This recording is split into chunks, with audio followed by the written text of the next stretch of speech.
আপোনালোকে বাৰু অসমৰ আটাইতকৈ ওখ পিক অৰ্থাৎ সিংহখনলৈ এবাৰ যাব বিচাৰিছে নেকি? যদিহে বিচাৰিছে তেন্তে মই আপোনালোকক আজি দেখুৱাম ডিমা হাছাও জিলাত অৱস্থিত তুমজাং পিক অথবা চিয়ালকেল পিক, যাৰ উচ্চতা 1860 মিটাৰ। অলপ পলম নকৰাকৈ বলকচোন ভিডিঅ'টো আৰম্ভ কৰোঁ। তুমজাং পিকলৈ আমি দুলীয়াজনৰ পৰা ট্ৰেইন ধৰি লামডিং পালোগৈ। তাৰপিছত লামডিঙৰ পৰা আকৌ এখন ট্ৰেইন ধৰি মাহুৰ ষ্টেচন পালোগৈ। মাহুৰ ষ্টেচনৰ পৰা নামি আমি এখন অটো ৰিজাৰ্ভ কৰি তুমজাং গুচি গ'লোঁ।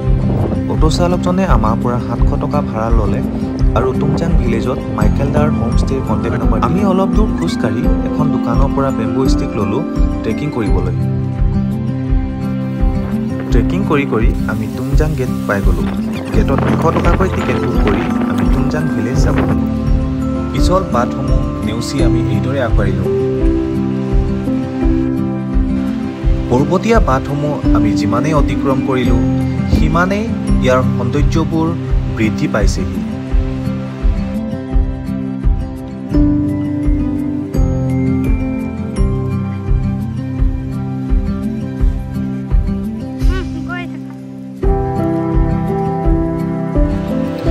আমি খোজ কাঢ়ি বহুত ভাগৰি গ'লোঁ। পাহাৰৰ পৰা বৈ অহা এইটো ঝৰ্ণাৰ পৰা আমি আমাৰ পানী বটল ভৰাই ল'লোঁ। আপোনালোকে ট্ৰেকিং কৰিবলৈ আহিলে লগত পানী, ORS পেকেট আৰু খোৱা বস্তু লৈ আহিব। 3 ঘণ্টা বাদ ট্ৰেকিং কৰি আমি ফাইনেলি তুমজাং ভিলেজ পাই গ'লোঁ। মাইকেল দাক কল কৰি তেওঁলোকৰ হোমষ্টেত টেণ্ট বুক কৰিলোঁ। 250 টকাকৈ ইয়াত আপোনালোকে টেণ্ট পাই যাব। অলপমান ফ্ৰেছ হয় আমি খোৱা বোৱা কৰি ল'লোঁ।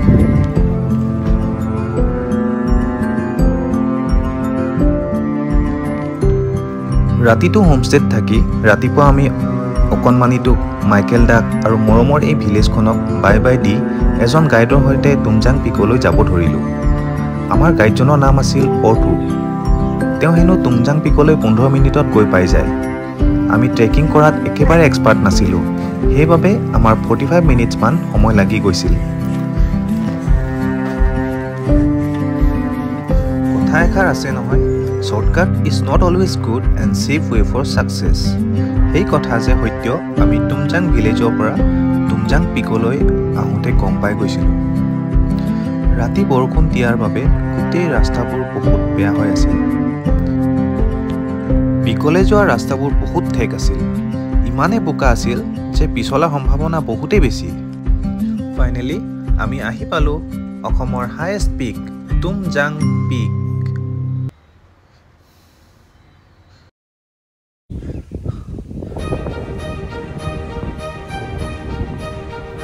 এই পৰ্বতখনৰ মনোমোহা প্ৰাকৃতিক সৌন্দৰ্য, শীতল বতাহ আৰু চাৰিওফালে বৃষ্টিৰ পাহাৰ প্ৰান্তৰ দৃশ্য দেখি মনটো বহুত ভাল লাগিব। দুৰ্গম পথত ট্ৰেকিং আৰু এডভেঞ্চাৰৰ অভিজ্ঞতা লাভ কৰিবলৈ আপোনালোকে তুমজাং পিকলৈ এবাৰ হ'লেও আহিব। তুমজাং গেটৰ পৰা আপোনালোকে তুমজাং পিক আৰু তুমজাং ভিলেজৰ দুটা ৰাস্তা পাব। আপোনালোকে নিজেই ডিচাইড কৰি ল'ব যে ক'লে যাব ফাৰ্ষ্ট। আমি তুমজাং ভিলেজ গৈছিলোঁ, তাৰ পৰা শ্বৰ্টকাট ৰাস্তাৰে পিক গৈ পাইছিলোঁ। কাৰ্বি ভাষাত তুমজাং শব্দৰ অৰ্থ হৈছে পাহাৰৰ হীৰা, আৰু এই স্থানটো সেই নামৰ দৰে আকাশ চোৱাকৈ মেলি থকা পাহাৰৰ শীৰ্ষত অৱস্থিত। তুমজাং পৰ্বতৰ শীৰ্ষৰ পৰা চাৰিওফালে সেউজীয়া পাহাৰ, মেঘৰ সমাৰোহ আৰু তলত অৱস্থিত গাঁওবোৰ দেখা পোৱা যায়। আমি হেঁপাহ পলুৱাই এই ঠাই উপভোগ কৰাৰ পাছত তুমজাং গেটলৈ যাব ধৰিলোঁ। ডিমা হাছাও জিলাখন ছুইজাৰলেণ্ড অৱ নৰ্থ ইষ্ট বুলিও কোৱা হয়। পিকৰ পৰা নামি অহা বাট পথবোৰ, গছ গছনিবোৰ আৰু চৰাই চিৰিকটি মাত শুনি আনন্দত দিশহাৰা হৈ পৰিছিলোঁ।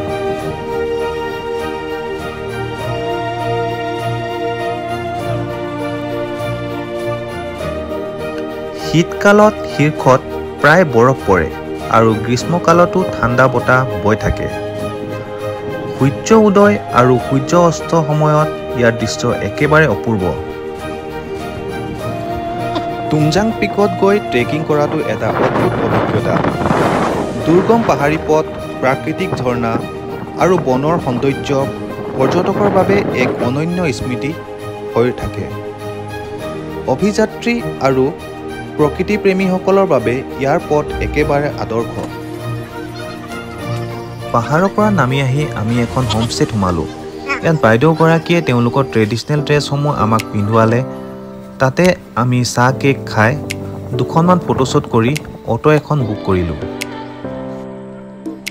আৰু এইদৰে আমাৰ তুমজাং পিকৰ যাত্ৰা সামৰি ঘৰলৈ উভতি আহিলোঁ। আপোনালোকে যদি মোৰ এই ভিডিঅ'টো চাই ভাল পালে তেন্তে লাইক এটা দি দিব আৰু চেনেলটো ছাবস্ক্ৰাইব কৰি দিব। মই আপোনালোকক এনেদৰে সুন্দৰ সুন্দৰ ভিডিঅ' আপোনালোকলৈ প্ৰেৰণ কৰি থাকিম। তেন্তে ধন্যবাদ। আহি আছোঁ এটা নতুন ভিডিঅ'লৈ।